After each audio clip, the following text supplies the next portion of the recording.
నుంచి మత్తయి సువార్త 27వ అధ్యాయము 46వ వచనాన్ని ధ్యానించుకుందాం.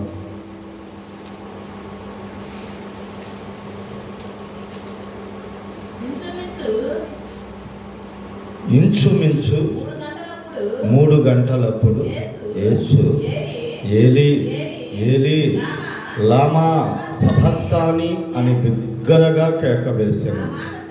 ఆ మాటకు నా దేవా నా దేవా నన్నెందుకు చేయి విడిచితివని అర్థము. దేవునికి స్తోత్రం. జాగ్రత్తగా దేవుని వాక్యాన్ని వినండి. యేసుక్రీస్తు ప్రభువారు తన ఆత్మను తండ్రికి అప్పచెప్పుకునే ముందు ఈ మాట మాట్లాడాడు. నా దేవా నా దేవా నన్నెందుకు చేయి విడిచితివని ఆయన ప్రార్థన చేశాడు, కేక వేశాడు. ఈ రోజున దేవుని బిడ్డలైన వారు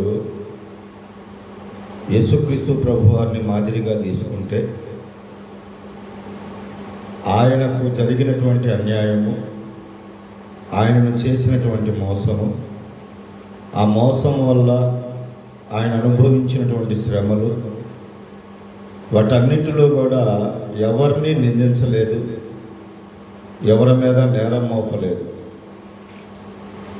దేవాది దేవుని దగ్గరే మొరపెడుతున్నాడు.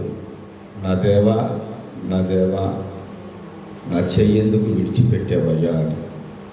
ఈ రోజున మన మీదకు లెగుస్తున్న శత్రువులైనా, మన మీదకు వస్తున్న నిందలైనా, మనం అనుభవిస్తున్న బాధలైనా, వీటన్నిటి వలన మనం ఏం చేస్తామంటే ఎవరో ఒకళ్ళ మీద నిందేసేస్తాం, ఎవరో ఒకరిని దోషులుగా నిలబెడతాం. ప్రభు అయితే మనకు చూపిస్తున్న మార్గం ఏంటంటే ఆయన ప్రభువునే అడుగుతున్నటువంటి విధానం, ప్రభువు దగ్గరే మొరపెడుతున్నటువంటి విధానం. ఇదే పద్ధతి భక్తుడు దావీదు కూడా మాట్లాడాడు. చూడండి, కీర్తనల గ్రంథం 7వ అధ్యాయము 1వ వచనాన్ని ధ్యానించుకుందాం. యెహోవా నా దేవా నేను నీ శరణు వచ్చి ఉన్నాను.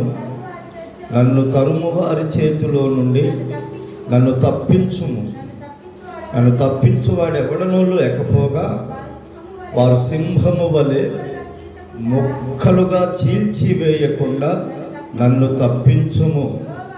యెహోవా నా దేవా నేను ఈ కార్యము చేసిన ఎడల, నా చేత పాపము జరిగించిన ఎడల, నాతో సమాధానముగా నుండిన వానికి నేను కీడు చేసిన ఎడల, శత్రువు నన్ను తరిమి పట్టుకొననిమ్ము, నా ప్రాణమును నేలకు అనగదొక్కనిమ్ము, నా అతిశయాస్పదమును మంటిపాలు చేయనిమ్ము. నిర్నిమిత్తముగా నన్ను బాధించిన వారిని నేను సంరక్షించి తిని కదా. దేవునికి స్తోత్రం. నిర్నిమిత్తముగా నన్ను బాధించిన వారిని నేను సంరక్షించి తిని కదా అన్నాడు. ఈరోజు కొద్ది నిమిషాలు నేను ఈ మాటలు చెప్తాను, జాగ్రత్తగా వినండి. మీ ఆత్మీయ జీవితాల్లో మీరు గెలిచే విధం, మిమ్మల్ని గణపరిచే దేవుడు మిమ్మల్ని గణపరచబోతున్నాడు, మిమ్మల్ని గెలిపించబోతున్నాడు. ఆత్మీయతలో ఉన్నతమైన శిఖరానికి వెళ్ళగలుగుతారు. మీరు, మీ కుటుంబాలు, మీ జీవితాలు నిజంగా ఆశీర్వాదకరంగా, దీవెనకరంగా ఉంటాయి. ఈ మాటలన్నీ ఎవరు మాట్లాడుతున్నారంటే దావీదు మాట్లాడుతున్నాడు. అయ్యా నా దేవా నా దేవా నన్ను కాపాడయ్యా, నా శత్రువులు నా మీదకి సింహం వలె వస్తున్నారయ్యా, అవకాశం దొరికితే నన్ను చీల్చివేసే పరిస్థితులు కనబడుతున్నాయి అయ్యా, నాకు సహాయం చేసే వాళ్ళు ఎవరు లేరు నాయన, ఒకవేళ సహాయం చేసినా కానీ వారిని కూడా వదిలిపెడతలేదన్నట్లుగా ఈడ బాధపడుతున్నాడు. ఈరోజు జీవం కలిగిన దేవుడు ఒక వ్యక్తిని ఎన్నుకున్నాడు అంటే, ఒక వ్యక్తిని బలపరిచాడు అంటే, ఆ వ్యక్తిని ఎప్పుడు కూడా దేవుడు పక్కన పెట్టాలని కానీ తీసేయాలని కానీ అనుకోడు. అదే విషయాన్ని సౌలు విషయంలో చెబుతాడు. సౌలు ఆయన రాజ్యాన్ని చిరకాలం ఉంచుదామనుకున్నాడంట. కానీ దేవునికి వ్యతిరేకంగా అవివేకపు పని చేసినందువలన ఎవరిని ఎన్నుకున్నాడు? ఆయన హృదయానికి ఇష్టానుసారుడైనటువంటి దావీదుని యెషయి కుమారుల్లో నేను ఒకడిని కనుగొన్నాను అంటాడు. ఇక్కడ జాగ్రత్తగా వినాలి. దేవుడు మనల్ని ఒక యజమానిగా కానీ, ఒక సేవకుడిగా కానీ, పనిలో ఒక మేస్త్రిగా కానీ, ఉద్యోగంలో పై అధికారిగా కానీ, వ్యాపారంలో నిన్ను ఆ వ్యాపారస్తుడిగా కానీ దేవుడు దీవించినప్పుడు ఆ దీవెనికి తగినట్లుగా గనక మనం జీవించకపోతే, ఆశీర్వాదానికి తగినట్లుగా గనక బ్రతకపోతే, సేవకుల స్థాయి కానీ, కుటుంబ యజమాని స్థాయి కానీ నీవు యథార్థంగా ముందుకెళ్ళకపోతే ఖచ్చితంగా నిన్ను పక్కన పెట్టడానికి, ఇంకొకరిని తీసుకురావడానికి దేవుడు సిద్ధంగా ఉంటాడు. ఇది ముందు గుర్తుపెట్టుకోండి. నీకు అప్పచెప్పిన కుటుంబమైనా, నీకు అప్పచెప్పిన సంఘమైనా, నీకు అప్పచెప్పిన వ్యాపార ఉద్యోగాలైనా జాగ్రత్తగా నీకు అప్పచెప్పిన దానిని న్యాయబద్ధంగా చేయాలి. దేవునికి ఇష్టానుసారంగా, దేవుని చిత్తానుసారంగా వెళ్ళాలి. అవకాశం వచ్చింది కదా అని చెప్పేసి వాళ్ళకంటే మనం పైనున్నాం కదా, మనల్ని అడిగే వాళ్ళు ఎవరు లేరు కదా అని కనుక ప్రవర్తిస్తే దేవుని దృష్టికి నువ్వు అప్పుడే పడిపోయినట్టు, మన పతనం అప్పుడే మొదలైనట్లు అన్న సంగతి గుర్తుపెట్టుకోండి. ఇక్కడ దావీదు ఎంతగా ఏడుస్తూ, ఎంతగా బాధపడుతున్నాడు. ఒక్కసారి మనం సౌలును గమనిస్తే, సౌలు దావీదును కదలనీయకుండా ఉంచాడా అండి? రాజ్యము సక్రమంగా పరిపాలించాల్సినటువంటి వాడు రాజ్య పరిపాలనా విషయాన్ని పక్కన పెట్టి, కుటుంబ విషయాలన్నిటినీ పక్కన పెట్టి, తన సొంత పనులు కూడా పక్కన పెట్టి పగ పగ పగ అని దావీదు వెంట, కొండల వెంట, గుహల్లో, అరణ్యాల్లో తిరుగుతున్నాడు. ఏం పనమ్మా ఈ సౌలుకి? దేవుడు ఆయనను ఎందుకు రాజుగా చేశాడు? తాను ప్రేమించిన ఇశ్రాయేలీల ప్రజలను సక్రమంగా పరిపాలిస్తాడని ఆయనను దేవుడు రాజుగా చేస్తే కేవలం ఈయన పగ కోసం, కేవలం ఈయన అధికారాన్ని కాపాడుకోవటం కోసం, కేవలం ఇతనిలో వచ్చినటువంటి అసూయను నెరవేర్చుకోవటం కొరకు బాలుడైన దావీదు, 17 సంవత్సరాల వయసు కలిగిన దావీదుని పరుగులు దీపించాడన్నమాట. ఈ రోజున మనం కూడా అంతే. దేవుడు మనకు అప్పచెప్పిన పనిని పక్కన పెట్టి నీ సొంత ఆలోచనలతో, నీకు ఇష్టమైన వాళ్ళతో నువ్వు బాగుంటూ, నీకు ఇష్టమైన లేని వారిని మనము ద్వేషిస్తూ, ఎవరినైతే అవమానించాలని, ఎవరినైతే రాకుండా ఉంటే బాగుండు, ఎవరైతే మనకు స్నేహం చేయకపోతే బాగుండని కోరుకుంటున్నావో, ఆ తలంపులు ఎప్పుడైతే నీలో నాలో వచ్చేసినాయో జీవం కలిగిన దేవుని దృష్టిలో నువ్వు పడిపోయినట్టే, నేను పడిపోయినట్టే. మన బదులు ఇంకొకరు నిలబెడతాడన్న సంగతి గుర్తుపెట్టుకోవాలన్న. బాగా వినండి. ఐగుప్తు దేశంలో ఫరో రాజు పరదేశులవని, స్వదేశీయులవని అందరినీ సక్రమంగా పరిపాలించాలి. కానీ పరదేశులైనటువంటి వారు విస్తారమైపోవడం వల్ల ఆయనలో ఏ ఆలోచన వచ్చింది? వీళ్ళు నానాటికి అభివృద్ధి పొందుతున్నారు, వీళ్ళ జనము మన జనము కంటే గొప్పగా ఉంది, వీళ్ళని ఎలాగైనా కానీ అణిచివేయాలి, వీళ్ళని ఎలాగైనా పనుల భారంతో కష్టపెట్టాలని తన మనస్సులో దురుద్దేశం మొదలవగానే దేవుడు ఏం చేశాడు? వాడింట్లోనే ఆ ప్రజలను విడిపించే ఒక నాయకుడిని పెంచి పోషించేటట్లు చేశాడు. ఇంకా అర్థమైందన్నమాట. ఎప్పుడైతే ఫరో హృదయము రాజ్య పరిపాలన సక్రమంగా చేయాలన్న ఆలోచన కలగలేదో, వెంటనే దేవుడు వాడింటిలోనే వాడి శత్రువుని పెంచాడు. మోషేని 40 సంవత్సరాలు అదే ఫరో పెట్టి పోషించాడు. విద్యాభ్యాసాలన్నిటినీ నేర్పించాడు, యుద్ధ నైపుణ్యతలన్నీ నేర్పించాడు. దేవుడు ఆ బిడ్డను తీసుకొచ్చి ఇశ్రాయేలీల ప్రజల నాయకత్వానికి తగినట్లుగా ఆ బిడ్డకు కూడా తర్ఫీదునిచ్చాడు. మిద్యాను దేశంలో 40 సంవత్సరాలు గొర్రెలను గాపించాడు.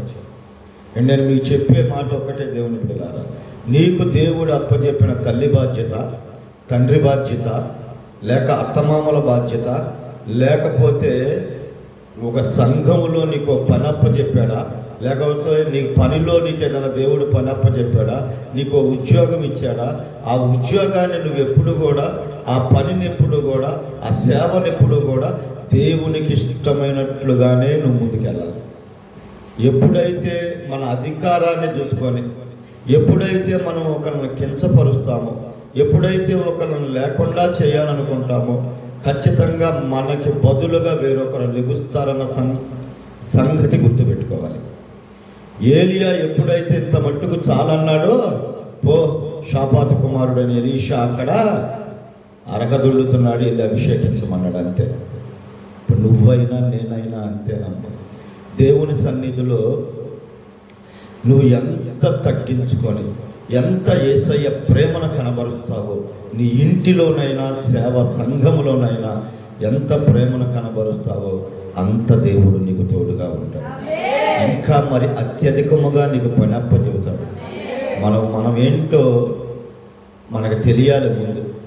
అసలు దేవుడు నిన్ను ఏ విషయమై నిలబెట్టాడో, ఏ విషయమై వాడుకుంటున్నాడో, నీకు ఏ తలంతునిచ్చాడో అది ప్రతి ఒక్కరూ తెలుసుకోవాలి. అనేకులను నడిపించే పని దేవుడు నీకు అప్పచెప్పాడా? దేవుని సంఘాన్ని బలపరిచే పని అప్పచెప్పాడా? లేదా పరిచర్య చేసే పని అప్పచెప్పాడా? లేదా అందరి కొరకు ప్రార్థన చేసే పని అప్పచెప్పాడా? లేదా దేవుణ్ణి స్తుతించేటువంటి మంచి స్వరాన్ని ఇచ్చాడా? ఆ స్వరాన్ని బట్టి నువ్వు దేవుణ్ణే స్తుతించాలి, కానీ ఆ స్వరాన్ని బట్టి నీకంటే తక్కువైన వాళ్ళని ఎగతాళి చేయకూడదు. అవకాశం ఉందన కదా అని వాళ్ళకి పాటలు ఇవ్వకోకుండా, ప్రార్థన అవకాశం ఇవ్వకుండా, పరిచర్య అవకాశం ఇవ్వకోకుండా మనం గనక చేస్తే ఎక్కువ రోజులు మన సేవ, మనకిచ్చిన తలాంతు నిలబడదన్న సంగతి ప్రతి ఒక్కరు గుర్తుపెట్టుకోవాలి. తక్కువగా కనబడుతున్నాడని దావీదును సౌలు వెంటబడ్డాడన్నాడు. వెంటబడ్డ సౌలు నష్టపోయాడు, కానీ ప్రాణభయంతో పారిపోయిన, దొంగచాటుగా దాక్కున్న దావీదు నష్టపోల. మీకు అర్థమైందన్న మాట? దావీదు నష్టపోల. దావీదుని సౌలు చేతికి దేవుడు ఏనాడు అప్పచెప్పాల.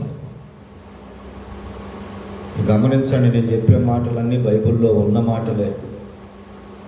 సౌలు రాజు అవ్వచ్చుగాక,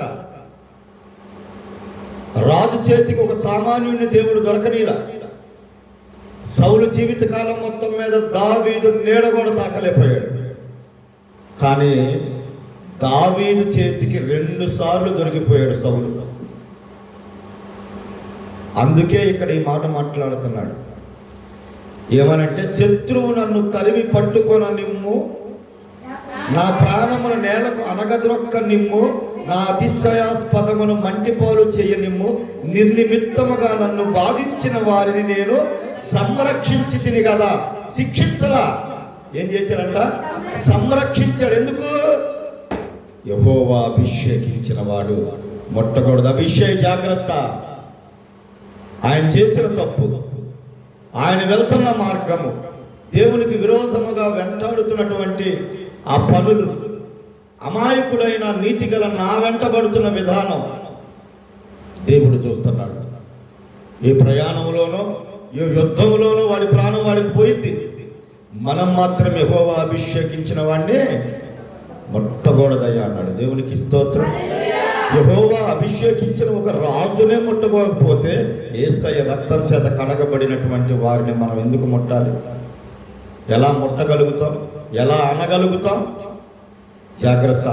దేవుని మందిరములో కానీ, నీ ఇంటిలో కానీ, నీ వ్యాపార ఉద్యోగ స్థలాల్లో కానీ నిర్నిమిత్తంగా, అన్యాయంగా, అధికారం ఉందని, నోరుందని, బలం ఉందని ఒక వ్యక్తిని మనం తక్కువ చేసి మాట్లాడినా, వాళ్ళను చిన్నపుచ్చిన నలుగురిలో అది వాళ్ళకి విజయమే అయ్యింది, కానీ బలమే అయ్యింది, కానీ వాళ్ళకి బలహీనత అవదన్న సంగతి మాత్రం గుర్తుపెట్టుకోవాలి ప్రతి ఒక్కరు. దేవునికి స్తోత్రం. హల్లెలూయా, హల్లెలూయా.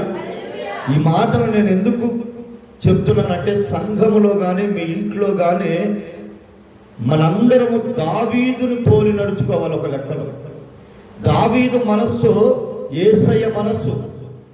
యేసయ్యను ఏం చేశారు? అసూయ చేతే కదా సిలువేసింది. సౌలు దావీదును ఎందుకు తరుముతున్నాడు? అసూయ చేతే కదా. మరి మనలో ప్రవేశించిన అసూయ జాగ్రత్త, ఒక నీతిమంతుని, పరిశుద్ధుని, దేవాది దేవుణ్ణి సిలువేయించింది ఒక చోట. ఒక సుబుద్ధి కలిగిన, దేవుడు కోరుకున్న, దేవుడు అభిషేకించిన 17 సంవత్సరాల వయస్సులో అభిషేకించాడు దావీదును. అంత చిన్న వయసులో అభిషేకించిన దావీదుని సౌలు అసూయ చేత తరిమాడు.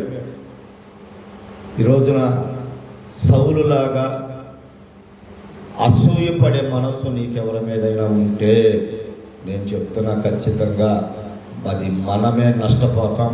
అది మన పతనానికే ప్రారంభం, నాంది. సౌలు అసూయపడ్డాడు. మహారాజయుండి ఒక సామాన్యుడు గొర్రెల కాపరి దావీదు సౌలు చేతికి దొరికాడా? రాజు వల్లే కాల, నీ వల్ల నా వల్ల ఏమైంది? దేవుని బిడ్డలను తాకడానికి, ఆయన రక్తంలో కడిగిన బిడ్డలను పట్టుకోవడానికి, అవమానించడానికి, పడదోయటానికి, లేకుండా చేయటానికి. మీకు అర్థమైందన్న మాటలు? అర్థమైతే దేవునికి స్తోత్రం లేదు. జాగ్రత్త. దేవుడు నీకు ఏ పని అయితే అప్పచెప్పాడు, ఏ తలాంత అయితే నీకు ఇచ్చాడు, ఏ వరం అయితే నీకు ఇచ్చాడు, దేవుని కొరకే వాడబడాలి. ఏంటి వాడబడతామంటే, ఒక మనిషిని దుఃఖపరచడం కాదమ్మా, ఒక మనిషిని అవమానపరచడం కాదమ్మా. నువ్వు ఎక్కడైనా తప్పుడు మాటలు మాట్లాడు, ఎక్కడైనా నువ్వు కాలర్లు ఎగరేయచ్చు, కానీ దేవుని సన్నిధిలో మాత్రం ఎగరేయటానికి లేదు. ఇది ఒకటి గుర్తుపెట్టుకోండి. నేను మొన్న కూడా ఒక మాట చెప్పాను, సంఘస్థులకి మాట వచ్చో, మాట పడకో, తగాదాల మనసులు హృదయాల్లో పెట్టుకొని నువ్వు దేవుని మందిరానికి వచ్చి కూర్చుంటున్నావు. జాగ్రత్త, నీ ప్రార్థన ఆలకించబడదు. సమాధానం లేని ప్రార్థన ఆలకించబడదు. క్షమించలేని నీ మనస్సును దేవుడు క్షమించడు. ఎక్కడైనా మాట్లాడు, అనాలోచనగా దేవుని సన్నిధిలో కాదు నువ్వు మాట్లాడేది. ప్రార్థనకు రమ్మంటే నువ్వు మమ్మల్ని పిలవద్దని కొంతమంది అంటారు. ప్రార్థనకు రమ్మా అంటే ప్రార్థనకు రాయ్యా అన్నాం అనుకోండి, నీకు ఇష్టమైతే రా, కష్టమైతే మానుకో. అది ఎదుటి వాళ్ళకి తెలియపరచాల్సిన అవసరం, వాళ్ళని అవమానించి దుఃఖపరచాల్సిన అవసరము ఏమాత్రం లేదు. నేను చెప్పానుగా, ఒకసారి మన సంఘస్థురాలే కుటుంబారాధనకు పిలిస్తే మమ్మల్ని పిలవమాకని మేము రామన్నారంట ముఖం మీద. ఈరోజు మందిరానికి రావడానికి సిగ్గేస్తానని చెప్తున్నారు. సంఘ బిడ్డలు ఎవరైనా ఉంటే, ఎవరైనా పెత్తనం తీసుకొని మందిరములో ఏదైనా పరిచర్య విషయంలో కానీ, మందిర బాగోగుల విషయంలో కానీ ఒకళ్ళు ఎవరైనా పైకి లెగిస్తే వాళ్ళ మాటలు వినండి. నచ్చితే వినండి, లేకపోతే లేదు. నీకు నచ్చకపోతే దేవుని దగ్గర మొరపెట్టండి తప్పితే అనవసరమైనటువంటి మాటలు మాట్లాడి ఎదుటి వారిని దుఃఖపరచొద్దని మాత్రం నేను చెప్తున్నా. మన బ్రతికెంత, మన ఆయుష్ ఎంత, మన ఆశీర్వాదం ఎంత చెప్పండి. ఒక డాక్టర్ గారంట సంబంధాలు చూస్తున్నాడంట. నాకు వివాహము కావాలి, మంచి యువతి కావాలి అని. ఎవరో డాక్టర్ గారు కదా, మనకు బాగాకపోయినా బాగున్నా చక్కగా దగ్గరగానే ట్రీట్మెంట్ ఉండిద్ది, ఎప్పటికప్పుడు చెకప్ చేసుకొని జాగ్రత్తగా ఆరోగ్యాన్ని కూడా కాపాడుకోవచ్చు, మంచి స్థితిలో ఉన్నాడు, బాగా చూస్తాడులే అని చెప్పేసి వివాహం చేసుకుందంట. వివాహం చేసుకుంది, ఒక బిడ్డను కన్నాడు, కంది. ఆ రోజు ఆ డాక్టరు మహా అయితే 30 సంవత్సరాల లోపే ఉంటాడు డాక్టర్కి. ఆ రోజు 2-3 ఆపరేషన్లు చేసి బాగా అలసిపోయి ఇంటికి వచ్చి టైడ్ అయిపోయినమ్మా, బాగా పని ఎక్కువ అయింది, కాసేపు పడుకుంటాను, నన్ను కదిలియొద్దని వెళ్ళి పడుకున్నాడంట. మళ్ళీ తెల్లారి లెగవల. వాడెవరు? డాక్టర్, ప్రాణాలు కాపాడే డాక్టర్. వాడి ప్రాణాలకే నమ్మకం లేదు, కాపుదల లేదు. మన బ్రతుకులు ఎంతో ఆలోచన చేసుకోండి, జాగ్రత్త. ఎంత వెతికాడంటే దేవుని బిడ్డలారా, సౌలు దావీదును చంపడానికి ఒకానొక సమయంలో చూడండి. 1వ సమూయేలు గ్రంథం, నేను మీకు వాక్యం చూపిస్తే మీకు అర్థమవుతుంది. 21వ అధ్యాయము 7వ వచనాన్ని చూడండి.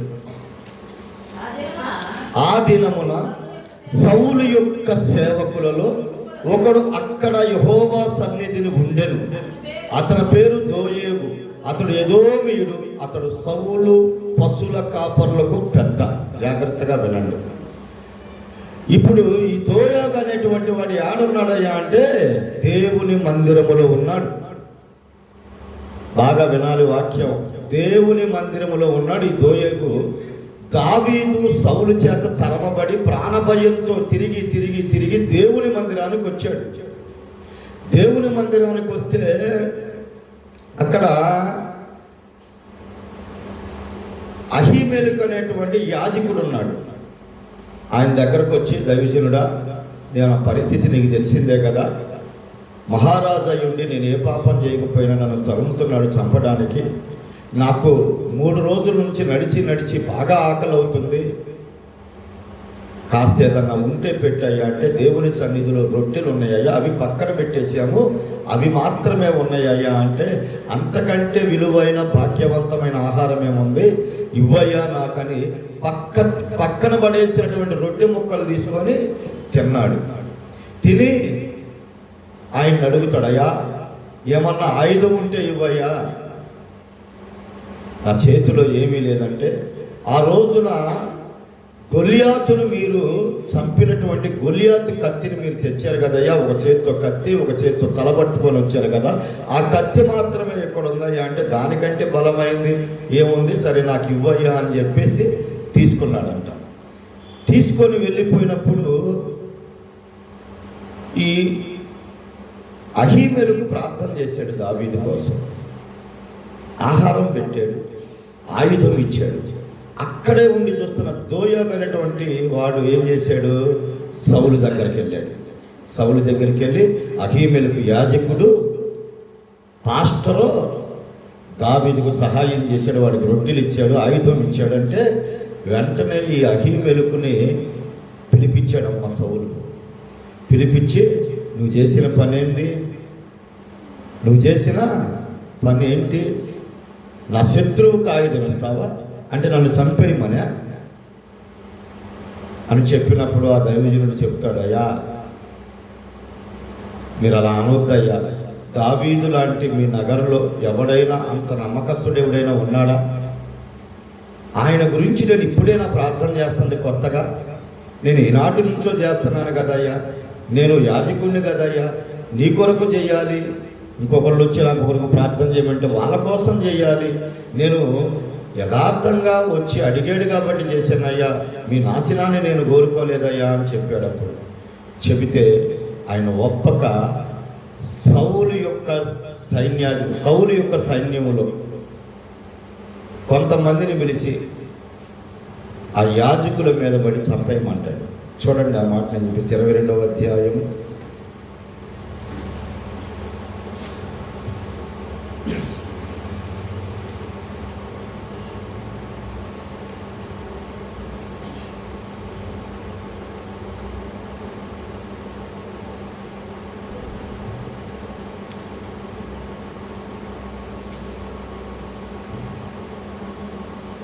12వ వచనం.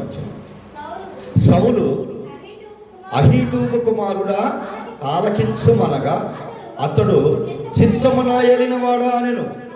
సౌలు, నీవు యెషయి కుమారునికి ఆహారమును ఖడ్గమును ఇచ్చి అతని పక్షమున దేవుని యొద్ద విచారణ చేసి అతడు నా మీదకి లేచి నేడు జరుగుచున్నట్టు పొంచియుండుటకై అతడును నీవును జతకూడితిరేమని అడుగగా, అహీమెలెకు రాజులకు అల్లుడై నమ్మకస్తుడై ఆలోచనకర్త అయి నీ నగరిలో ఘనత వహించిన దావీదు వంటి వాడు నీ సేవకులందరిలో ఎవడైనా ఉన్నాడా, అతని పక్షముగా నేను దేవుని యొద్ద విచారణ చేయుట నేనే ఆరంభించితినా, అది నాకు దూరం అవునుగాక. రాజు తమ దాసుడునైనా నా మీదను నా తండ్రి ఇంటి వారు అందరి మీదను ఈ నేరము మోపకుండునుగాక. ఈ సంగతిని గురించి కొద్ది గొప్ప ఏమియు నీ దాసుడునైనా నాకు తెలిసినది కాదు అని రాజుతో మనవి చేయగా, రాజు అహీమెలెకు నీకును నీ తండ్రి ఉంటే వారందరికీ మరణము నిశ్చయమని చెప్పి, యెహోవా యాజకులకు మీరు దావీదుతో కలిసినందునను అతడు పారిపోయిన సంగతి తెలిసి నాకు తెలియజేయకపోయినందునను మీరు వారి మీద పడి చంపుడని తన చుట్టూ నిలిచి ఉన్న కావలి వారికి ఆజ్ఞ ఇచ్చెను. రాజు సేవకులు యెహోవా యాజకులను హతము చేయనొల్లక ఉండగా, దేవునికి స్తోత్రం. జాగ్రత్తగా వినండి మాటలు. ఎప్పుడైతే ఈ విషయాన్ని దైవజనుడితో మాట్లాడాడో, ఆయన యథార్థంగా మాట్లాడాడు. అయ్యా, ఈ విషయాలు ఏమి నాకు తెలియదయ్యా, ప్రార్థన చేయమన్నాడు, ప్రార్థన చేసి ఆకలి అయిందన్నాడు, రొట్టి ఇచ్చాను, ఆయుధం అడిగాడు, ఆయన తెచ్చిచ్చిన ఆయుధమే కదయ్యా, అది ఆయనదే కదయ్యా, ఆయన దానికి ఇచ్చానయ్యా అని చెబితే మీరందరూ కలిసి కుట్ర చేశారని చెప్పి సౌలు దగ్గర ఉన్నటువంటి ఆ సైనికులను పిలిచి యెహోవా ప్రవక్తల మీద పడమన్నారు. వాళ్ళు ఎవ్వరూ పడలేదమ్మా. అమ్మో, వీడికి పిచ్చి పట్టింది, వీడికి మామూలుగానే దురాత్మ వచ్చింది, ఆ దావీదే ఈయనకి దురాత్మ వదిలిచ్చేది, ఆ దావీదును చంపడానికే వీడు బయలుదేరాడు, ఇప్పుడు పైపెచ్చు యెహోవా యాజకులను చంపమంటున్నాడు, ఈయనకి పిచ్చి పట్టిందా దురాత్మ పట్టిందా అని వాళ్ళు భయపడి దేవునికి అక్కడే నిలిచిండి చూస్తున్నాడంట. ఇప్పుడు మరి ఈ యెహోవా యాజకులను చంపింది ఎవరు? ఇప్పుడన్నా బైబిల్ చదువుతూ ఉంటే అర్థమవుతూ ఉంటుంది. హల్లెలూయా, దేవునికి స్తోత్రం. ఇప్పుడు ఈ యెహోవా యాజకులను చంపింది ఎవరు? కబురు తెచ్చాడే మందిరంలో ఉండి దోయేగు, వాడెవడు? ఎదోమీయుడు. ఎదోమీయుడు ఎవరు? ఎదోమీయులు ఎవరు? ఏశావు సంతతి. మొదటి నుంచే పగా ప్రతీకారాలు కలిగినటువంటి వ్యక్తి, తన సొంత తమ్ముడిని చంపాలన్నటువంటి కాంక్ష కలిగిన వాడు. అలాంటి ఏశావు సంతతిలో నుంచి వచ్చినటువంటి యోధేవుమీయుడే ఈ దోయాగు. ఈ దోయాగు ఏం చేశాడు? దేవుని మందిరంలో ఉండి దైవజనుడి దగ్గరికి వచ్చే వాళ్ళని పోయే వాళ్ళని చూస్తున్నాడు. అలా శత్రువు ఎవరు ఉన్నారో తీసుకెళ్ళి వాళ్ళకి చెబుతున్నాడు. లేరా, ఇప్పుడు ఇలాంటి వాళ్ళు మందిరంలో చాలామంది ఉన్నారు. అంటే మన మందిరంలో కాదు, చాలా మందిరంలో ఏం జరుగుతుందో కనిపెట్టడానికే వచ్చేవాళ్ళు చాలామంది ఉన్నారు. ఒకళ్ళ మీద ఒకళ్ళు పితరులు చెప్పడానికి, నేరాలు ఘోరాలు మోయడానికే ఉంటారు కొంతమంది. దేవుని పని, దేవుని పరిచర్య, దేవుని బిడ్డలన్న భయము భక్తి వాళ్ళకి అస్సలు ఉండదు. వాళ్ళ ఆలోచన ఎలా ఏంటంటే వాళ్ళు ఇచ్చేటువంటి కుక్క బిస్కెట్లకు ఆశపడి సంఘములో ఉన్నటువంటి విషయాలను, సంఘములో ఉన్నటువంటి చిన్న చిన్న పొరపాట్లను పెద్దవి చేసి భూతద్దంలో పెట్టి చూపిస్తే ఆ సంఘము, సేవకులు అప్రతిష్ట పాలైతే వాళ్ళకేదో లాభం వచ్చినట్టుగా సంతోషపడిపోతారు కొంతమంది. అలాంటి వారికి సహాయం చేసేవాళ్ళు, మందిరాన్ని చెడగొట్టేటువంటి వాళ్ళు, సంఘ బిడ్డలను చెదరగొట్టేటువంటి వాళ్ళు, కాని మాటలతో ఇతరులను బాధ పెట్టి మందిరాలకు రాని అమ్మా ఈడ కాని మాటలు మాట్లాడి మందిరానికి రానిని వాళ్ళు కొంతమంది అయితే, అవసరాల కొద్దీ వాళ్ళ మీద ఆధారపడి ముఖమాటానికి కూడా ఎలా మాకు అదీమని ఇదీమని అడుగుతుంటే పద్దాకులు ఇలా బాధేంద్ర బాబు అని తెలియని మందిరానికి పోదామని పోయేవాళ్ళు చాలా మంది ఉన్నారు. ఏ విధము చేతనైనా దేవుని సువార్త ప్రకటించబడాలి తప్ప, ఒక ఆత్మ మందిరంలో నిలబట్టాలి తప్ప, నీ వలన ఒక్క ఆత్మ కూడా హృదయ వేదన పడకూడదు. ఈ దోయగానే వాడు ఏడున్నాడు? దేవుని మందిరంలోనే ఉన్నాడు. ఎవడు? వాడి తండ్రి, వాడి తాత ముత్తాతలు కూడా నరహంతకులే, మంచోళ్ళు కాదు. వాళ్ళ పుట్టకే ఈడికొచ్చింది. ఈడొచ్చేసి రాజుకు చెప్పేశాడు. రాజేమో ఆ యెహోవా యాజకులను చంపమంటే ఈ దోయగానేవాడమ్మా 85 మంది సేవకులను చంపేశాడమ్మా ఆ రోజు. ఎంతమందిని? ఒక పాపము, ఒక అసూయ, ఒక విషచూపు సౌలు కన్నులు మూసేసింది. చాలామంది అనుకుంటున్నారు నేను చేస్తుంది ఒక్క పాపమే కదా అనుకుంటున్నారు. నేను చేసేది కొద్ది పనేగా పాపమే అనుకుంటారు. దేవుని బిడ్డలారా, ఒక్క పాపము నిన్ను పాపిష్టి లోకములో పడద్రోసేసి తన సంగతి గుర్తుపెట్టుకోవాలి. ముత్యాల హారంలో ఒక ముత్యం కింద పడితే ఏమైంది? మిగతా ముత్యాలన్నీ కూడా కింద పడిపోతాయి. ఒక్క పాపం నువ్వు నీలో నిలిచి ఉంటే ఆ పాపానికి మరలా అన్ని పాపాలు తోడైపోతాయి. జాగ్రత్త. దేవుని సన్నిధిలో నువ్వు ఎలా ఉంటున్నామో ఒక్కసారి ఆలోచన చేసుకో. నీ వల్ల ఒక ఆత్మ బలపరచబడుతుందా? నీ వల్ల ఒక ఆత్మ చిన్నబుచ్చుకుంటుందా? నీ వల్ల ఒక ఆత్మ నలిగిపోతుందా? నీ వల్ల అవమాన పాలవుతున్నారా? నలుగురిలో అవమానించడం వల్ల మనం గొప్ప అయిపోయాం, వాళ్ళు తక్కువ అయిపోయారు అనుకుంటున్నావా? జాగ్రత్త. అవమానించబడిన వారు, నష్టపోతున్నవారు, నలిగిపోతున్నవారు, పారిపోతున్నవారు, ప్రాణభయంతో, సిగ్గుతో, అవమానంతో తలదించుకున్నవాడు ఎప్పటికీ దేవుని దృష్టిలో తక్కువ వాడు కాదు అన్న సంగతి గుర్తుపెట్టుకో.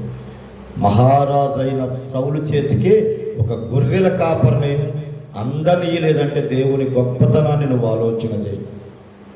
మీకు ఈ మాట అర్థమైతే దేవునికి స్తోత్రం తెలియదు. హల్లెలూయా, హల్లెలూయా. జాగ్రత్త. ఫరోలో ఎప్పుడైతే ఇశ్రాయేలీల ప్రజలు ప్రబలిపోతున్నారు, ఎక్కువైపోతున్నారు, మనకంటే బలాఢ్యులుగా ఉన్నారు, వీళ్ళ మీద భారమైన పనులు పెట్టాలి, వీళ్ళందరినీ బహు కష్టపెట్టాలని తన ఆలోచన రాజుకులాగా చేయలేదు, న్యాయబద్ధంగా ఆలోచన చేయలేదు. అప్పుడే ఆ ఇశ్రాయేలీల ప్రజలకు దేవుడు ఒక దేశాన్నే ఏర్పాటు చేశాడు. బానిసలుగా పరదేశులుగా ఉన్నటువంటి వారి మీద ఆ దేశపు రాజు అసూయపడడం వల్ల ఆ అసూయపడ్డ ప్రజలకు దేవుడు ఒక దేశాన్ని ఇచ్చేశాడు. అసూయపడ్డ రాజు పతనమైపోయాడు. దేవుని బిడ్డలారా, వారి ప్రజలు నష్టపోయారు, వాడి సైన్యం నష్టపోయింది. లాస్ట్కు వాడు కూడా సముద్రములో పడి చచ్చిపోయాడు. ఈరోజు నేను ఎందుకు ఈ మాటలు చెప్తున్నానంటే, అలాంటి అసూయ అనేటువంటిది మన దృష్టిలో చాలా చిన్నదిగా కనపడింది. ఈ అసూయ వల్ల జీవాధిపతిని సిలివేశారు మనుషులు. ఈ అసూయ వల్ల నమ్మకస్తుడైన, సుబుద్ధి కలిగిన, దేవుని ఆత్మ కలిగిన, ఆయనను ఆయన రాజ్యానికి విజయాన్ని తెచ్చిన దావీదును ప్రాణభయంతో పారిపోయేటట్లుగా తరిమేడమ్మ. దావీదు లేకపోతే ఆ రోజున ఆరంభంలో జానుడు గొల్యాతును కొట్టేవాళ్ళేనా? సౌలు ఇంట్లో నుంచి బయటకు వచ్చాడా? యుద్ధవీరులు ఎవరైనా ముందుకెళ్ళారా? దేశాలను కొట్టుకొచ్చినటువంటి వారు ఇశ్రాయేలీలు. అంటే ఇశ్రాయేలీల పేరు చెబితే రాజ్యాలు, రాజులు వణికిపోయారమ్మ, భయపడిపోయారమ్మ, గడగడలాడిపోయారు. రహాబని వేసి అదే చెప్పింది. ఏమని?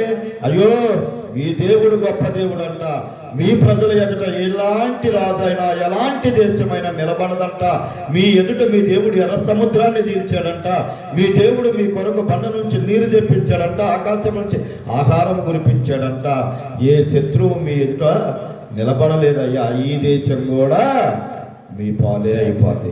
కాబట్టి ఈ దేశము దేవుడు మీకు ఇచ్చినప్పుడు నన్ను, నా కుటుంబాన్ని జ్ఞాపకం చేసుకోమని ప్రార్థన చేసి వేడుకుంది. అంతటి ఇశ్రాయేలీలు, ఒక్క మాట కూడా పడనటువంటి ఇశ్రాయేలీలు, తల వంచని ఇశ్రాయేలీలు 40 రోజులు ఫిలిస్తీయుడైన గొల్యాతు సవాళ్లకు, వాడి పిచ్చి మాటలకు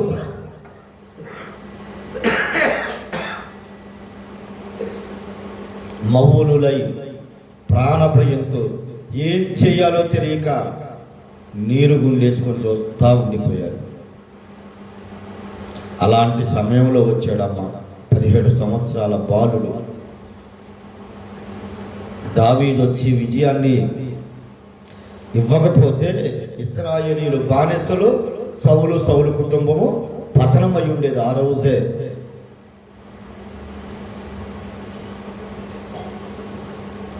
ఈరోజు కృతజ్ఞత మరిచిపోయి ప్రవర్తించే మనసు ఎవరికైనా ఉన్నా దయచేసి దాన్ని వదిలేయండి. మీ ఇంట్లోనైనా, మీ వ్యాపార ఉద్యోగాల్లోనైనా దేవుడు నీకు అప్పచెప్పిన పనిని నమ్మకంగా చేయి. నీకంటే బాగా పని చేస్తున్నాడని, నీకంటే ఎక్కువ జీతం తీసుకుంటున్నాడనో, లేకపోతే నీకంటే ఎక్కువగా ఎదిగిపోతున్నాడనో, ఇలాంటి పిచ్చి ఆలోచనలతో సౌలుకు లాగా గనక అసూయ పడితే, దావీదుకు 10,000 స్తోత్రాలు, రాజునైన నాకు 1000 స్తోత్రాలా అని చెప్పి ఎప్పుడైతే అతను ఆలోచన చేశాడో అప్పుడే ప్రారంభమైంది ఆయన పతనము. మనకంటే గొప్ప వాళ్ళని గౌరవించండి, ప్రేమించండి. మేలు మర్చిపోయాడు సౌలు. ఈ అసూయ వల్ల ఏం జరిగింది? నేను నా కుటుంబం, ఎందుకంటే సైన్యాన్నైనా ప్రజలనైనా వదిలేస్తారేమో కానీ రాజు కుటుంబీకులను వదలరు సైన్యంలో గెలిస్తే. ఎందుకంటే మరలా వాళ్ళు రాజ్యాలు ఏరి మన వాళ్ళ మీదకి వస్తారని రాజు కుటుంబాలను అంతం చేస్తారు ముందు. అలాంటి సమయంలో దావీదు వచ్చి రాజు కుటుంబాన్ని కాపాడినట్లే ఇశ్రాయేలీల ప్రజలందరికీ విజయాన్ని తీసుకొస్తే ఆ కృతజ్ఞత మర్చిపోయి దావీదునే లేకుండా చేయాలని ప్రయత్నం చేస్తున్నాడు దేవుని బిడ్డలారా. అలాంటి ప్రయత్నం వల్ల సౌలు ఏమైనా సాధించాడంటే ఏమీ సాధించింది లేదు. రాజు అయ్యుండి దావీదు నీడ దాకా లేకపోయాడు జీవితకాలం మొత్తంగా. గొర్రెల కాపరయ్యుండి తరమబడుతూ ప్రాణభయంతో పారిపోతూ దావీదు చేతికే సౌలును దేవుడు 2 సార్లు అప్పచెబితే దావీదు ఏం చేస్తున్నాడంట? యెహోవా అభిషేకించిన వారిని నేను ముట్టను. వాడు చేసిన తప్పు వాడే అనుభవిస్తాడు, మనకొద్దు, మన చేతులకు మాత్రం ఆ పాపము వద్దు. నేను ఒకటే సూటిగా చెప్తున్నా దేవుని బిడ్డలారా, దావీదు లేకపోతే సౌలు లేడు. అలాగే నీ ఇంట్లో అయిన వాళ్ళు, రక్త సంబంధికులు అనే వాళ్ళు లేకపోతే నీకు పెద్దరికం లేదు. అలాగే సంఘములో విశ్వాసులు లేకపోతే సేవకులు సంఘము లేదు. ఒక సేవలోనే కాదు, వెధవరాలు తొట్టిలో పిండి, దైవజనుడు రొట్టి ఎలా ఉన్నాయంటే తిని ఈయన ఆమె కొరకు ప్రార్థన చేయకపోతే ఆ పిండి ఆ కుండలో పెరగదు. ఆ కుండలో పిండి పెరిగి మరలా ఆమె బిడ్డ తినాలి అంటే దైవజనుడికి రొట్టె ఇవ్వాలి. ఇది బంధం దేవుడేసింది. ఏమాత్రం ఇక్కడ తగ్గినా, ఏమాత్రం ఒకరినొకరు అవమానించుకున్నా, హేళన చేసుకున్నా, దుఃఖపరిచినా, అయితే సేవకుడు దుఃఖపరిచిన వాడు, లేకపోతే విశ్వాసం ఉంచడు దేవుడు. ఇది జాగ్రత్త. ఒక ఆత్మను నడిపించడానికి, ఒక ఆత్మను ప్రభు సన్నిధిలో నిలబెట్టడానికి నిన్ను నువ్వు నష్టపరచుకో. నిన్ను అవమానం జరుగుతుందా? నీ హృదయం వేదనగా ఉందా? ఆ వ్యక్తులను చూడగానే గుండె పగిలిపోతుందా? చంపేయాలన్నంత కోపం వస్తుందా? ప్రభువు కొరకు కాస్త ఓపిక పట్టు. ఖచ్చితంగా ఎవరు చేసిన పనికి, ఎవరు చేసిన తప్పులకు వాళ్ళు శిక్ష అనుభవిస్తారు. పగ మనది కాదు, దేవునిది. సౌలు చేసిన పనికి సౌలే నశించిపోయాడు. దావీదు ఏమైనా చేశాడా? దావీదు యొక్క మనస్సుని నిజంగా దేవుడు ఎందుకు కోరుకున్నాడా అనుకుంటాం. ప్రాణాలు తీయడానికి పరుగులెత్తించినటువంటి దావీదు ఆ సౌలుని దావీదు అంటాడు, ఏమంటాడు? అయ్యా నాయన, ఎవరినయ్యా నువ్వు తరుగుతుంది? మిన్నల్లిని కదయ్యా, కుక్కలాంటోని కదయ్యా, నన్నంటయ్యా నువ్వు తరిమేది అని చెప్పేసి ఎంత తగ్గించుకొని మాట్లాడతాడమ్మా. సౌలు దావీదు చేతికి దొరికిపోయాడు. ఈట పెట్టి గుచ్చితే నేలలోకి నాటిపోయింది. అదే మాట అభిషేక్ అంటాడు. పిచ్చి మాటలు మాట్లాడమాక, యెహోవా అభిషేకించిన వాడు. అతని పాపాన్ని అతనే ఏ యుద్ధంలోనే చచ్చిపోతాడు, కానీ మనం మాత్రం చంపొద్దు అంటాడు. ఈ రోజున అలాంటి మనసు ఎంతమందికి ఉందో వారందరూ దీవించబడతారు. మనల్ని నష్టపరిచే వాళ్ళని, కష్టపెట్టే వాళ్ళని, మనం దుఃఖపరిచిన వాళ్ళని, మనల్ని అవమానపరిచిన వాళ్ళని, మనల్ని చాలా దుఃఖపరిచినటువంటి పరిస్థితులు ఏమన్నా ఉంటే అవి ప్రభువుకి అప్పచెప్పండి అమ్మా. మీరు సొంత ప్రయత్నాలు పెట్టుకోవద్దు. పగ నీది కాదు, నాది అని దేవుడే చెప్తున్నాడు. పగబెట్టుకున్న సౌలు, అసూయపడ్డ సౌలు సాధించింది ఏమన్నా ఉందా? రాజు అయ్యుండి మనం రాజు కంటే గొప్ప వాళ్ళవా? స్కూల్లోనైనా, కాలేజీలోనైనా, ఉద్యోగాల్లోనైనా, వ్యాపారాల్లోనైనా, ఇంట్లోనైనా, సంఘంలోనైనా నిన్ను దేవుడు ఏ విధంగా వాడుకుంటున్నాడు, నీకు దేవుడు ఏ స్థితిని, ఏ స్థాయిని ఇచ్చాడో దాన్ని కాపాడుకోవడానికి, దానిలో నువ్వు నమ్మకంగా ఉండడానికి ప్రయత్నం చేయి. దేవుడే ఒకనాటికి నిన్ను గొప్ప చేసి ఉంచబడతాడు. ఓర్చుకున్నాడు దావీదు. తరుముతుంటే పరిగెత్తాడు. ఎదురు తిరగలా, బదులు చెప్పలా, పరిగెత్తుతానే ఉన్నాడు. ఓర్చుకున్న దావీదుని ఎక్కడికి తీసుకెళ్ళి కూర్చోబెట్టాడు? అసూయపడ్డా లేకుండా చేయాలనుకున్న సౌలు సింహాసనం మీద దావీదు కూర్చున్నాడు. హల్లెలూయా, దేవునికి స్తోత్రం. ఈరోజు మన మీద ఎవరైనా దుఃఖపరుస్తుంటే, ఎవరైనా మనల్ని లేకుండా చేయాలనుకుంటే, మీ కుటుంబాలు, మీ ఉద్యోగాలు, మీ వ్యాపారాలలో నష్టాలు కలుగు చేస్తున్నటువంటి వారిని బట్టి మీరు బాధపడి భయపడాల్సిన అవసరం లేదు. దేవుడు చూపించిన మాదిరిని కనుక మీరు చూపించగలిగితే ఎవరి నాశనాన్ని వాళ్ళే కొని తెచ్చుకున్నట్టే. ఓర్చుకున్న నీవు, తలదించుకున్న నీవు ఒకనాటికి దావీదులాగా తలెత్తుకునేటట్టు చేస్తాడు నా దేవుడు. అట్టి భాగ్యం దేవుడు మనందరికీ అనుగ్రహించునుగా. సంఘములోనైనా అమ్మ, నువ్వెక్కడైనా ఏదైనా చేయొచ్చు, కానీ సంఘములో ప్రతి ఒక్కరిని నువ్వు ఆయన ప్రాణం పెట్టిన తండ్రి స్వరూపము కలిగినటువంటి వారిగానే మనం చూడాలి. ఒకరిని తక్కువ చేసి, ఒకరిని ఎక్కువ చేసి మనం ఎప్పుడు చూడకూడదు. ఎక్కువ కానుకలు ఇస్తే వాళ్ళ కోసం ప్రార్థన చేస్తున్నట్లు, తక్కువ కానుకలు ఇచ్చే వాళ్ళ కొరకు ప్రార్థన చేయనట్లుగా మనుషులు ఊహించుకోవద్దు. అలా గనక నేను చేస్తే ముందు నేను శాపగ్రస్తుడు అవుతాను.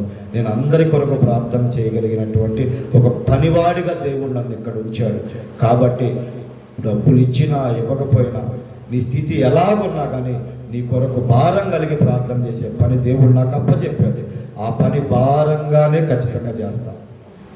ఒకవేళ అలా చేయలేదనుకో, నా స్థానంలోకి ఇంకొకళ్ళు దేవుడు ముందే ఏర్పాటు చేసి ఉంచుతాడు. చాలామంది నన్ను దుఃఖపరిచినటువంటి మాటలు ఉన్నాయి. మా కోసం ఎందుకు చేస్తాడులే, వాళ్ళంటే బాగా కానుకలు ఇస్తారు, వాళ్ళంటే నలుగురు వస్తారు, ఇలాంటి మాటలు మాట్లాడి చాలా అవివేకపు మాటలు నన్ను దుఃఖపరిచిన పరిస్థితులు ఉంటాయి. మిమ్ములను బట్టి కాదమ్మా, నేను నా దేవుణ్ణి బట్టి చేస్తాను.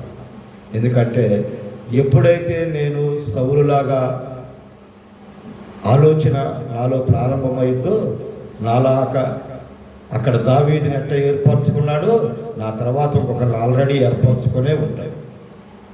కాబట్టి ఆ అవకాశం మనం ఇవ్వకూడదు. అలాంటి పొరపాటు మనం చేయకూడదు. నీకేదైతే అప్పచెప్పాడో దానిలో నమ్మకంగా ఉంది. దావీదు పడ్డ కష్టం కంటే మనం ఎక్కువే కష్టాలు పడతలేదమ్మా. రాజే వెంటబడుతున్నాడు, సైన్యమే వెంటబడుతుంది. అసలు ఇదంతటిలో గొప్ప విషయం నేను మీకు మాట చెప్పనా? సౌలుకి దావీదుకు జరిగినటువంటి వారులో, యుద్ధములో దావీదుకి తన వాళ్ళెవరో, శత్రువులు ఎవరో చక్కగా తెలిసింది. ఎవరో తన వాళ్ళెవరో, శత్రువులు ఎవరో చక్కగా తెలిసింది. అక్కడ దోయోగులు చూసి దావీదు అన్నే అంటాడు, అమ్మా ఈడేడు ఉన్నాడు, ఖచ్చితంగా నేను వచ్చిన సంగతి సౌలుకి చెబుతాడు, ఏడుంటే ప్రమాదం అని వెళ్ళిపోయాడు. దావీదు అక్కడ ఉన్నట్టయితే మరి అక్కడ ఆ విషయం జరిగేదో లేదో తెలియదు, కానీ వెంటనే దోయోగులు చూసి దావీదు వెళ్ళిపోయాడు. ఈడు చెబుతాడు ఖచ్చితంగా.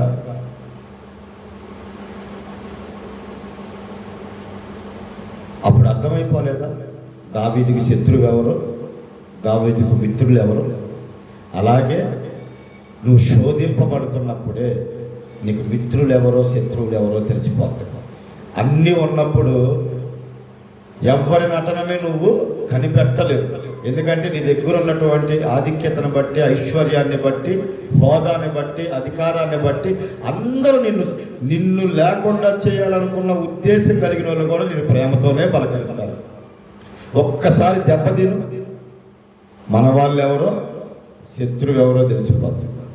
అర్థమైతే ఈ మాట దేవునికి స్తోత్రం. లేదు జీవం కలిగిన దేవుని మహాకృపను బట్టి నీకు ఏ పని అప్ప చెప్పాడు? పాటలు పాడే పని, ప్రార్థించే పని, విజ్ఞాపన చేసే పని, దేవుని మందిరంలో పరిచర్య చేసే పని, దేవుని సంఘాన్ని, సేవకులను బలపరిచే పని, ఆ పనిలో నమ్మకంగా ఉంటా. సొంత తెలివితేటలు ఉపయోగించి మనం సొంతంగా బయటికి కనబడాలి, నా హోదా నా స్థాయి పోయిద్దేమోనని దాన్ని కాపాడుకోవాలని కనుక నువ్వు ప్రయత్నం చేస్తే అది నిలబడదు. సౌలు చేసిన పని అదే. దేవుడు అభిషేకించిన వాడిని చంపడానికి ప్రయత్నం చేస్తున్నాడమ్మా. దేవుడు రాజుగా నిలబెట్టుకొని లేకుండా చేయాలని చూస్తున్నాడమ్మా. ఎందుకు? తన సింహాసనాన్ని కాపాడుకోవడానికి. అసలు ఈ బాధలన్నీ ఎందుకు? నా సింహాసనానికి తలకాయ నొప్పే ఈడు ఈ సింహాసనంలో కూర్చుంటాడని చెప్పేసి నాకు అర్థమైపోయింది. సమయంలో అభిషేకించేసాడు, ఖచ్చితంగా దేవుడు చెప్పాడని జరిగింది. అసలు వీళ్ళు లేకుండా చేద్దామని చెప్పేసి ప్రయత్నం చేస్తున్నాడు. దేవుడు ఏర్పాటు చేసిన వాళ్ళనే, దేవుడు కోరుకున్న వాళ్ళనే మానవుడు లేకుండా చేయగలుగుతాడా చెప్పండి? దావీదును దేవుడు అభిషేకించాడని సౌలుకు తెలుసు. దేవునికి వ్యతిరేకంగా చెయ్యెత్తాడు. ఈ రోజున యేసయ్య ప్రాణం పెట్టిన సంఘం కానీ, ప్రాణం పెట్టిన మనుషులను కానీ మనము ఏదైనా బాధ పెట్టే ముందు, నష్టపరిచే ముందు యెహోవాకు వ్యతిరేకంగా ప్రవర్తిస్తున్నామన్న సంగతి గుర్తుపెట్టుకోవాలి. ఆమె పెద్ద ప్రార్థనా పరురాలా, ఆడేం పెద్ద ప్రార్థనా పరుడా, వాళ్ళు చేస్తున్నది ఇది కాదా, ఇది చేస్తున్నది. వాళ్ళు ఏం చేసినా యేసయ్య ప్రాణం పెట్టాడు వాళ్ళ కోసం. బైబిల్ యేసయ్య చెప్పిన మాట ఏంటంటే,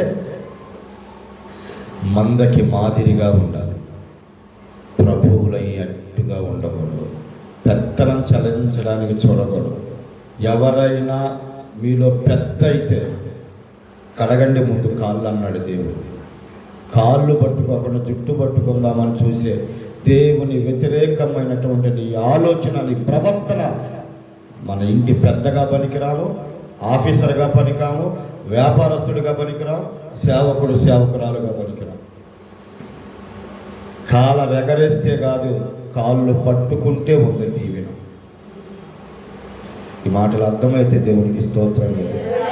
హల్లెలూయా. అరే ఎవరి గురించి అన్న చిన్న మాట అన్నాడు, ఏందో మరి నాకు అర్థం కాదు. వాళ్ళని ఏమన్నా తక్కువ చేసి మాట్లాడితే మనకొచ్చే ఆనందం ఏంటో నాకు అర్థం కావట్లేదు.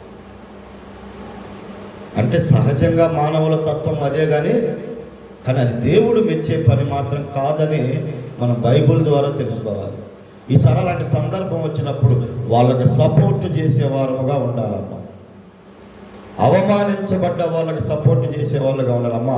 ఏదో దైవజనుడి కోపం మీద అన్నాడులే, మా దైవజనురాలు ఏదో మాట్లాడిందిలే, సరి చేసుకుంటామని, లేకపోతే సంఘంలో పోయిన వారం సరిగ్గా జరగలేదమ్మా, ఈసారన్నా సరి చేసుకుంటామని హెచ్చరించారు. ఇలాగ ఆదరించే మాటలు మాట్లాడాలి. కానీ మాకు తెలిసా మేము ముందుగానే వాళ్ళు అసలు మంచోళ్ళే కాదు, ఆడు ఎప్పుడంతే ఇక్కడికి రావటమే నాకు తలక ఇక అమ్మటే కలిసుకుంటారు అనమాట. సాతానుగాడు వాడు దోతగనాంగం. జాగ్రత్త. సంఘాన్ని చెరిపే నీ ఆలోచనలు గెలవు. ఎందుకంటే ఆదిమ ఘట సర్పమే వాడి వల్లే కాల సంఘాన్ని నాశనం చేయటానికి. మన వల్లేమైంది? ఎందుకంటే రాజులకు రాజు, ప్రభువులకు ప్రభువు, జీవాధిపతి సంఘానికి శిరస్సు. సంఘం కదిలించబడదు, ఆయన ప్రణాళిక తప్పిపోదు, ఆయన చిత్తం ఖచ్చితంగా నెరవేర్చబడింది. నువ్వెన్ని ఆటలాడినా, ఎన్ని వేషాలు వేసినా, అవసరమైతే నీ సీటు చింపేస్తాడేమో కానీ పాపులైనా కానీ వాళ్ళని ప్రేమిస్తాడు దేవుడు. ఆ ప్రేమించే మనసు నీకు నాకు ఉండాలి. దావీదు అదే పనిగా పెట్టుకున్నాడు. సౌలు ఎన్నిసార్లు దొరికినా యెహోవా అభిషేకించినవని నేను ఉంటున్నాడు అంతే. ఆ మనస్సు నీకు ఎప్పుడైతే వచ్చిందో అది యేసయ్య మనస్సు. దావీదుకు రాబట్టే గొర్రెల కాపరి మహారాజు అయ్యాడు. ఈరోజు నీ ఇంటిలో ఒక స్థాయిలో ఉన్నావా, నీ ఉద్యోగంలో ఒక స్థాయిలో ఉన్నావా, నీ సంఘంలో ఒక స్థాయిలో ఉన్నావా, దావీదు లాంటి మనస్సు నీకుంటే ఆ సంఘము ఆ స్థాయిని ఇంకా 100 రెట్లు ఎక్కువ చేస్తాడు దేవుడు. అదే మనస్సు కలిగి ఉన్నావా, ఉన్నటువంటి స్థాయిని, సంఘాన్ని కూడా తీసేస్తాడు. జాగ్రత్త. అది మనకే కాదు, ఈ లైవ్ ద్వారా వింటున్న ప్రతి ఒక్కరికి దేవుడు ఒక హెచ్చరికగా చెప్తున్నాడు. దేవుడు ఈ మాటలను దీవించునుగాక. జీవం కలిగిన దేవుని మనస్సు, దావీదు మనస్సు దేవుడు మనకు అనుగ్రహించునుగాక. ప్రార్థన చేసుకుందాం. పరిశుద్ధుడ పరమ తండ్రి, గొప్ప దేవుడ, మహాగణునికి స్తోత్రాలు. అయ్యా చెప్పబడిన మాటలు నీ మాటలు విలువైన వెలకట్టలేని నీ మాటలు మేమందరం విన్నాం ప్రభా. మాటల ప్రకారంగా జీవించే భాగ్యాన్ని దయచేయండి అయ్యా. ఒక దావీదు లాంటి మనస్సు అయ్యా, నీ కొరకు ఎన్ని అవమానాలైనా, ఎంతటి నష్టాన్నైనా, ఎంతటి కష్టాన్నైనా భరించగలిగిన మనస్సు మాకు దయచేయండి. తద్వారా నీ సకల దీవెనలు, సకల ఆశీర్వాదాలు పొందుకునే గొప్ప భాగ్యాన్ని మాకు దయచేయమని, ముందుగా వీటన్నిటికంటే నీ రాజ్యానికి వారసులుగా నీ జీవ గ్రంథంలో మా పేరు రాయమని నజరేయుడైన యేసు నామమున అడుగుచున్నాను తండ్రి. ఆమేన్.